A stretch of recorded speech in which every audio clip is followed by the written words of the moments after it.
Hey, this is Steve Stine from GuitarZoom, and thank you so much for joining me. What I want to help you with today is a problem that I get a lot of people that come up to me asking me about all the time, which is how do I break out of a rut, or how do I make my solos sound more like solos and less like scales, or how do I keep myself from getting bored all the time because I'm playing the same things over and over and over. And there's a lot of different ways to approach this, but one thing that I think is really important is learning how to see more of your fretboard as one continuous flow of movement versus, just a position or a box, we call it, just one place on the guitar, or maybe we've got one here and one down here or something like that, and it really prohibits us from being able to move across the guitar. So that's what I want to help you with a little bit today. So it doesn't matter whether you are practicing pentatonic or you're practicing diatonic, whatever scale it is. Any scale is able to be viewed across the entire fretboard. Okay? It just takes a little time.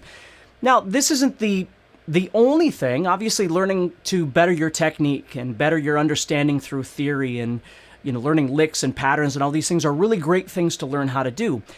But I think learning to have more freedom across your fretboard is a really great thing to build your confidence and build your creativity because it gives you something else. Okay? When I first started learning how to play, I'll refer to this as my first position. I'm going to go up to the 12th fret, which is E minor pentatonic or G major pentatonic, depending on how you're looking at this. And I learned how to play this, which I'm sure most of you know.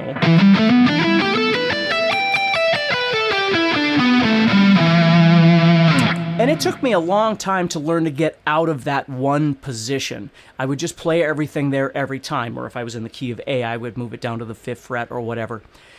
And so I developed patterns, and I developed, licks. I would play all those sort of Paul Gilbert sorts of things, or some sort of repetitive lick that I'd learned, whatever it might be. But I was stuck there all the time, and I didn't know how to get out of there. And even when I was shown how I could learn these other positions, it just seemed like I don't know if I was too lazy or what the deal was, but I just wouldn't learn them. So what I want to tell you today is it's really important to break out of that even if it's not for somebody else, even if you only play, by yourself or whatever, just the fun that you can have of being able to play more this way across the fretboard as opposed to kind of wearing blinders and just playing up and down in one position. Okay? So what we're going to do is we're going to start with pentatonic, and then I'm going to show you a little bit in diatonic as well, just to kind of make a comparison here. But let's say that you're trying to learn how to solo, right? You're learning some stuff about scales and some licks and different things like that. And again, E minor is being played, so you're trying to target the note E or the 3rd, which is G or whatever it might be. But we're trying to find something a little more interesting to do here. So here's what we're going to do. I'm going to take this right here, and let's just break down what I'm playing right now. I'm playing the notes E, G, A, B, and D.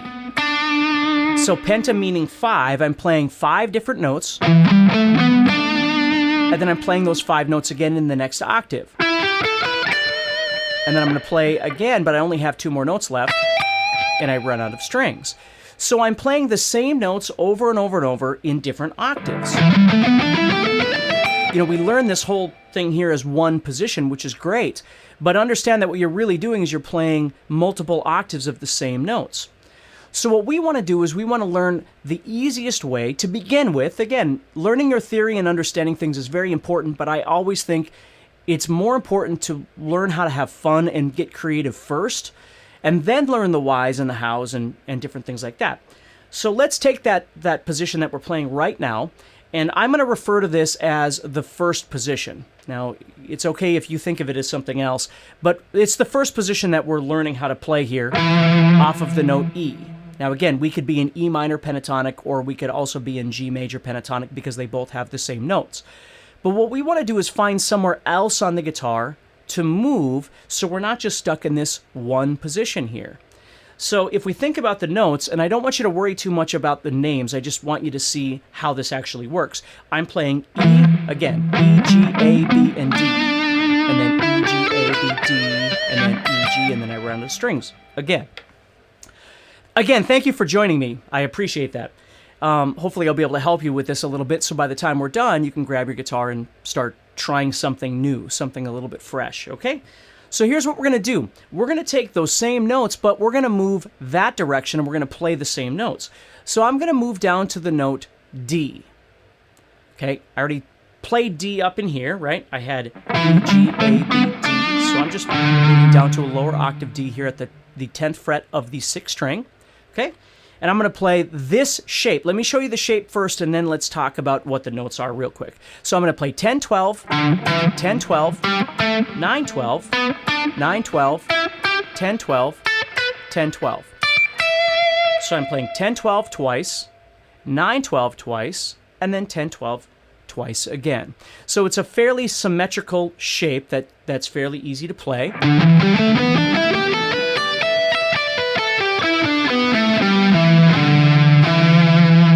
Again, I'd probably, if I was playing an E minor pentatonic, I'd want to know where my E's are so I can try and target those among other notes that I can learn and things like that. But what I want you to hear now is that when I play this,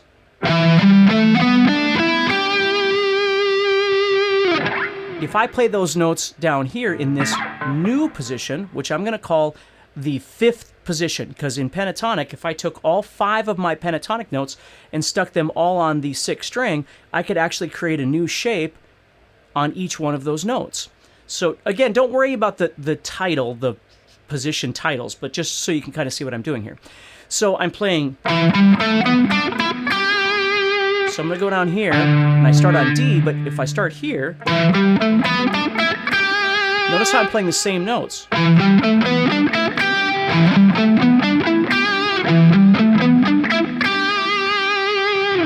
So it looks different, but it sounds the same. Okay, the only difference is as I move down or as I move up the guitar, I can't keep starting on E every time. Obviously, I have to start on something else, which is why, again, what I really could do is take the E and the G and the A and the B and the D, and I could put them all on the 6th string and then learn to build downward from there.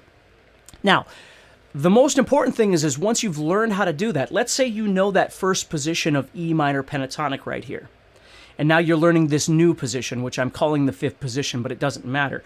I learned this new position that's starting at the 10th fret, but it's the same notes over and over and over, right?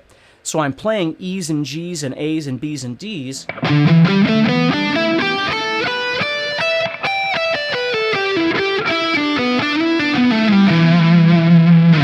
And that's what I really want you to start thinking about, isn't the fact that you're learning this new position, so to speak, which is important, but it's really learning how to visualize how this new position and that other position that you knew are connecting together to give you this freedom to be able to move around the fretboard.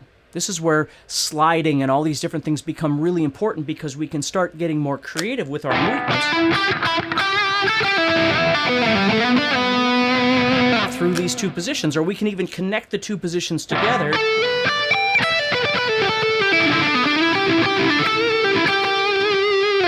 to create new licks or new patterns or new ideas, okay? So what I like about learning these other positions is it gives me the freedom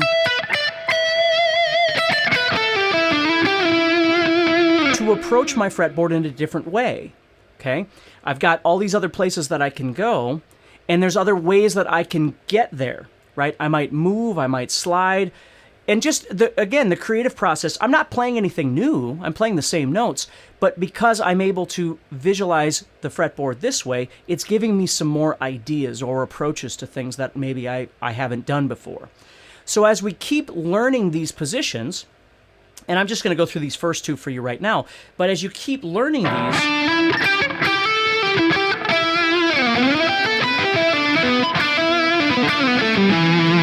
it gives you the availability of being able to move around wherever it is you'd like to go. And then when you get into that, let's call it the home position, right? This main place, then you've got all these cool licks that you can do. But instead of just playing all those licks all at once and then you're out of ideas, maybe you use the fretboard more this way, and then when you need something really cool that you've already established, you go back to that position. Or maybe you start learning some licks in some of those other positions, so as you're moving around, you can get into that position and come up with some things that you've practiced there as well. I try and teach people a technique called meandering. And basically what meandering is setting a metronome or using a backing track or whatever it is at a particular tempo and learning how to move without stopping. Okay, now this isn't necessarily a musical technique, it's just a practice technique to see how well you actually know your fretboard. So let's say, for instance, I set a metronome and my practice was at this speed.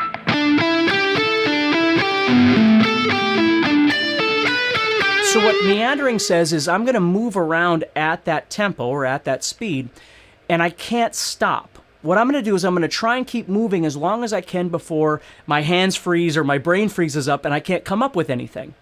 If it happens a lot, it means I'm probably moving too fast, right? If I have to stop a lot, then I need to slow my metronome down or my jam track or whatever it is I'm using. So you want to find a comfortable speed. This isn't necessarily just practicing each position, which is really important. This is trying to learn how to move in and out of the positions that you have been practicing to see the possibility of getting creative with them. So let's say, again, I'll say I'm right here.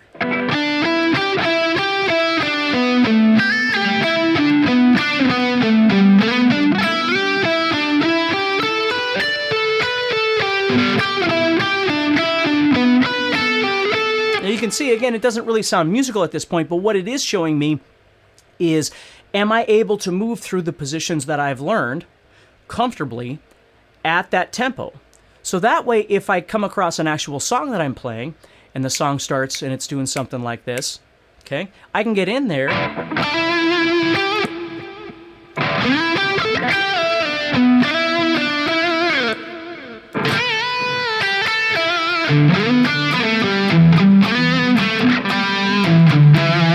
And I can start learning how to move around with more rhythm, more phrasing, all these different things that can happen. But that wouldn't have even been possible if I hadn't left this primary or home or first position, whatever we want to call it. So I really want you to start thinking about how important this could be to your playing. Now, again, I mentioned earlier that pentatonic, being that there's 5 notes, I could put all 5 of those notes on the 6th string and then build positions from each one. But I don't just want to practice playing up and down each one of these positions, which is important, okay? I also want to learn to practice this way. So I've got this musical freedom or creativity to be able to move across the guitar and make things up this way, okay? So there's lots of different ways that you can practice this. But here's my point. It's not all or nothing. Like, I always meet players that think, well, I can't jam with other people, or I can't get together with other people until I learn everything perfectly. I don't know that you ever learn everything perfectly. I think this journey, this guitar thing, just goes on forever for all of us, okay? It's just some of us have more of a comfort zone that feels good to us, and we do what we do as best we can in there, but we're always learning. We're always learning something else. So even if you only started with 2 positions and you just learned how to develop those, and then maybe the week after you learn how to play, another position that connects to that. So now you've got more stuff, or the month after, or whatever it might be. Because once you learn these positions, obviously it's nice to know where some notes are, so you can try and target notes that you're playing. When, if a particular chord is being played, you're trying to target the root or the 3rd or the 5th or whatever it might be, to make your solo sound a little more musical and give them melody, right? But that's another level on top of this. But that's certainly something that you could do, or you can learn, like I said before, licks or patterns or things like that. So hopefully that sort of makes sense to you. Learning how to play each one moving up and down is very important from a technical standpoint. But from a creative standpoint, it's also important to learn how to see how they connect together congruently this direction, so you can have some fun. So as you're learning this and as you're jamming with a jam track, don't worry so much about how fast you can play. Let that come later. Right now, just try and learn how to get more creative with your movements.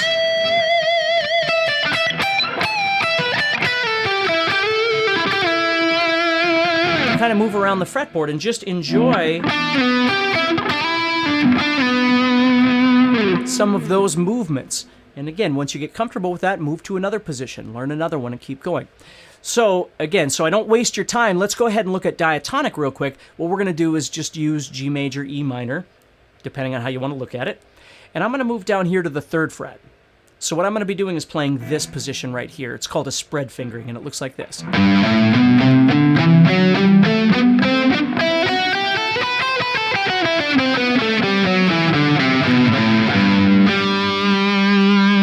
what I'm doing here is playing the notes of the G major scale. I'm playing G, A, B, C, D, E, F sharp, and then it starts all over. G, A, B, C, D, E, F sharp, G, A, B, C, and then I run out of strings. But again, same principle. I could learn another position, and it would enable me to move across the guitar. So if we wanted to call this position that I just played the first position, and if you don't know it, don't sweat it. I just want to show you this in case this is where you are in your playing. So I could move to the second note, which is A, and play the exact same notes again, but I'm simply starting on A. So I'm playing A, B, C, D, E, F sharp, G, A, B, C, D, E, F sharp, G, A, B, C, and then I've got D. Now, the bigger picture here is with these two positions, instead of just playing up and down each one, which is important, no doubt about it, but I could start moving around the fretboard, combining these two,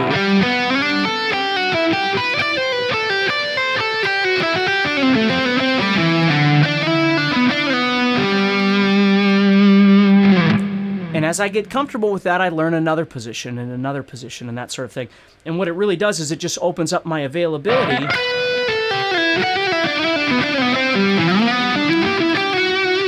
being able to move around wherever I want to go. So if I hear the sound of a chord, like a G, I can think,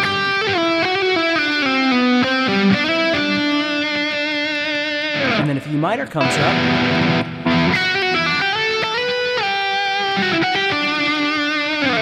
and then a D, whatever it might be.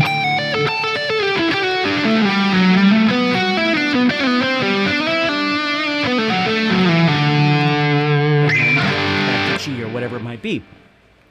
It gives me this larger palette to work from to get more creative, which hopefully will sound better to whoever's listening to me, but more importantly, it's going to be more exciting for me as a player because I'm not just doing the same thing. I'm not just going up and down over and over and over. Now, don't get me wrong. Needless to say, there's a million wonderful things that you can do in one position. I'm just saying if you haven't really explored the fretboard moving across this way, I strongly recommend that you start learning how to do that just a little bit. Again, don't adopt the all or nothing attitude where you have to develop all 7 positions of diatonic or all 5 positions, or you have to learn every, scale and every key. Just start with something that's kind of in your wheelhouse at this point. What keys do you play and what scales are you learning, and how could you take just that idea and start spanning it out across the fretboard a little bit more to have some fun and get more creative.